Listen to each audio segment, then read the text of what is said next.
मोहतरम नाज़रीन आदाब, जी टुडे न्यूज़ में आप सभी का खैर मकदम है।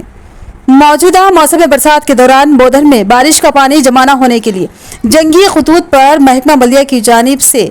नालियों और नालों के साफ सफाई के कामों को किया जा रहा है। नालों और कलवर्स में गंदे पानी की निकासी के देरीन हल तलब अवामी मसले को हल किया गया और नालों में जमा कचरा और मलबे की साफ सफाई की गई ताकि नालों में बारिश का पानी कहीं जमा ना हो सके। इस मौके पर काउंसलर शरत रेड्डी ने बताया कि बारिश का मौसम का आगाज हो चुका है, सैलाबी सूरत हाल पैदा ना हो इसके लिए खुसूसी तवज्जो दी जा रही है, क्योंकि बारिश का पानी नालों में दाखिल होने से कई इलाके ज़ेरे आब आ रहे हैं और सड़कों पर भी गंदा पानी जमा हो रहा है। इस मसले को हल करने के लिए साफ सफाई और पानी की निकासी के कामों को सही तरीके से अंजाम दिया गया है।